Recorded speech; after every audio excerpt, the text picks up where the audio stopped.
Vipin Mishra टेक्शन with VMC में आपका स्वागत है। जी हाँ दोस्तों, आज हम डिस्कस करेंगे जो गवर्नमेंट की साइड से एमनेस्टी स्कीम्स आ गई हैं, जो 49 जीएसटी काउंसिल मीटिंग में इन्होंने डिसाइड किया था, वो सारी नोटिफिकेशंस अब आ चुकी हैं। उन नोटिफिकेशंस को आज हम डिटेल में एनालिसिस करने वाले हैं।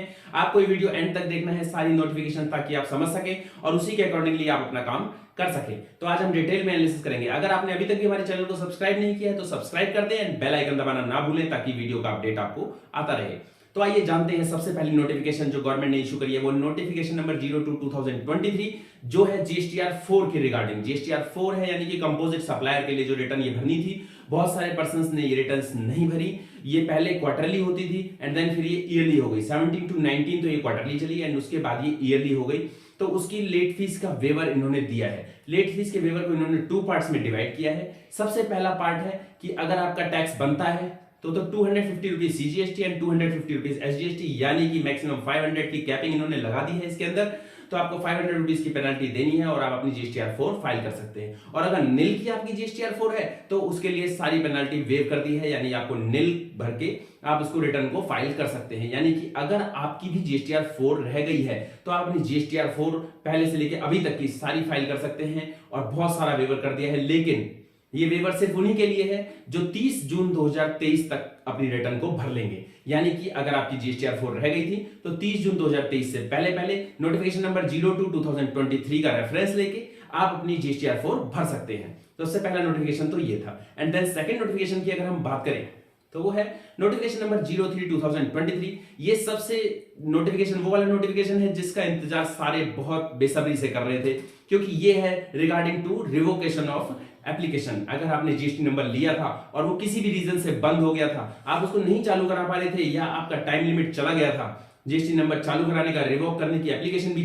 टाइम चला गया था, या अपील में जाने का भी टाइम खत्म हो गया था, और तो आप बैठे थे, आप अपना चालू नंबर नहीं करा पा रहे थे, तो अब ये नोटिफिकेशन आ गई है, यानी आप अपना नंबर रिवोक करा सकते हैं। अगर आपका नंबर बंद था तो आपको रिवोकेशन के लिए इन्होंने 30 जून 2023 तक का टाइम दिया है। आप अपने जीएसटी की रिवोकेशन का एप्लीकेशन डालिए एंड देन जो भी आपका टैक्स बनता है, इंटरेस्ट बनता है, पेनल्टी बनता है, वो सारा दे के आप अपना नंबर चालू करा सकते हैं। और ये नोटिफिकेशन भी 30 जून तक के लिए है, यानी कि 31 दिसंबर 2022 से पहले जिनके भी जीएसटी नंबर बंद हो गए थे वो सारे अब रिवोकेशन की एप्लीकेशन डाल के और अपना नंबर चालू करा सकते हैं। 30 जून से पहले रिवोकेशन की एप्लीकेशन डाल दें और ये अपना नंबर चालू कराए। इसमें एक और बहुत अच्छा पॉइंट इन्होंने डाला है, वो ये है कि अगर आपने रिवोकेशन की जो एप्लीकेशन डाली थी वो रिजेक्ट हो गई एंड देन आप उसके रिगार्डिंग अपील में भी चले गए, तो अगर अपील में भी आपका केस पेंडिंग है तो आप भी इस नोटिफिकेशन का रेफरेंस ले सकते हैं, नोटिफिकेशन नंबर 03/2023 का, और आप अपना नंबर चालू करा सकते हैं। तो ये सबसे बड़ा बेनिफिशियल है। जितने भी नंबर बंद पड़े थे, लोग अपना दूसरा नंबर लेके काम कर रहे थे, तो अब वो अगर चाहते हैं हमारा पुराने नंबर चालू हो जाए या कुछ के काम फंसे हुए थे, तो वो सारे नोटिफिकेशन नंबर 03/2023 का रेफरेंस लेके चालू कर सकते हैं। आइए जानते हैं अगली नोटिफिकेशन। नेक्स्ट नोटिफिकेशन की बात करते हैं तो वो नोटिफिकेशन नंबर 4/2023। इसके अंदर कुछ रूल्स में चेंज किया गया है। सीजीएसटी एक्ट के रूल नंबर 8 के अंदर सब रूल नंबर 4A 4B में चेंज किया गया है। 4A में वो कहते हैं कि अगर किसी ने जो आधार ऑथेंटिकेशन रजिस्ट्रेशन के टाइम पे सिलेक्ट किया है, तो अगर आधार ऑथेंटिकेशन किया है तो एप्लीकेशन सबमिटिंग की जो डेट है वो मानी जाएगी जिस दिन आपने आधार ऑथेंटिकेशन कर दिया। जिस दिन आपने आधार ऑथेंटिकेशन किया उस दिन की डेट मानी जाएगी, या फिर अगर आपने आधार ऑथेंटिकेशन नहीं किया तो 15 days from the application which ever is earlier. इन्होंने 4A के अंदर ये चेंज किया है। 4B में भी इन्होंने चेंज किया है। 4B था जो इन्होंने कुछ स्टेट में, जो भी सारे इंडिया में तो नहीं लागू हुआ था, कुछ स्टेट में ये बायोमेट्रिक आधार ऑथेंटिकेशन की बात कर रहे थे, जो भी हर जगह लागू भी नहीं हुआ था, उसको भी ये लागू करने की बात कर रहे हैं। जो कि इन्होंने नोटिफिकेशन नंबर 05 में सिर्फ यही दिया है कि जो ये प्रोविजन चेंज हुआ है, प्रोविजन ऑफ की जगह प्रोविजन सब्स्टिट्यूट हुआ है, वो हमारा एप्लीकेबल होगा 26 दिसंबर 2022 से। यानी कि यही बताया गया नोटिफिकेशन नंबर 4 और 5 हमारा कोरिलेट होगा, जो कि रूल चेंज से रिलेटेड हमारी बात करता है। सीजीएसटी के अंदर जो हमारा रूल चेंज हुआ है 4A एंड 4B। तो अब हम बात करते हैं नेक्स्ट वाली नोटिफिकेशन के बारे में। की हम बात करते हैं वो है हमारा 06/2023। वो उन एसएससीज के लिए है जिनके पास जो अगर असेसमेंट ऑर्डर आ गया और हम वैलिड रिटर्न नहीं भर पाए, सेक्शन नंबर 62 के अंदर जिसके पास भी कोई असेसमेंट ऑर्डर आया उसके वैलिड 30 डेज के अंदर हमें रिटर्न भरनी होती है। और अगर हम वो रिटर्न नहीं भर पाए, कब तक, यानी 28 Feb 2023 तक अगर हम वो रिटर्न नहीं भर पाए और उनका ऑर्डर आ चुका है, तो अब उनके लिए भी ये अगर स्पेशल प्रोसीजर को फॉलो करें तो वो बच सकते हैं और उनका ऑर्डर जो है वो विड्रॉ हो सकता है। वो कैसे स्पेशल प्रोसीजर क्या है? वो स्पेशल प्रोसीजर है, सबसे पहले तो वो 30 जून तक अपनी रिटर्न्स भर ले और जो भी अपना इंटरेस्ट, टैक्स, पेनाल्टीज जो भी हैं वो सारी फिल कर दे। और इसमें एक बात और है कि अगर वो अपील उसके अगेंस्ट में डिसाइड हो चुकी या नहीं भी हो चुकी, सबके लिए ये अप्लाई है। यानी कि अगर आपने कोई वैलिड रिटर्न नहीं भर पाए तो आप अपने असेसमेंट ऑर्डर को भी विड्रॉ कर सकते हैं नोटिफिकेशन नंबर 06/2023 की मदद से।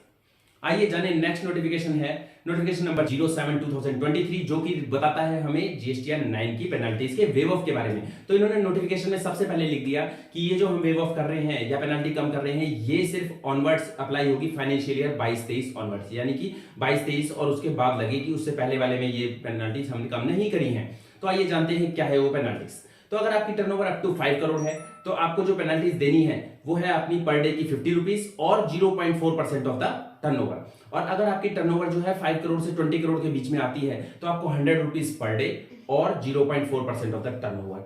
और अगर आपकी टर्नओवर जो है एग्रीगेट टर्नओवर 20 करोड़ से ऊपर रहती है तो 200 पर डे और 0.5% ऑफ द टर्नओवर। तो ये इन्होंने करा, लेकिन ये 22-23 ऑनवर्ड्स अप्लाई होगा।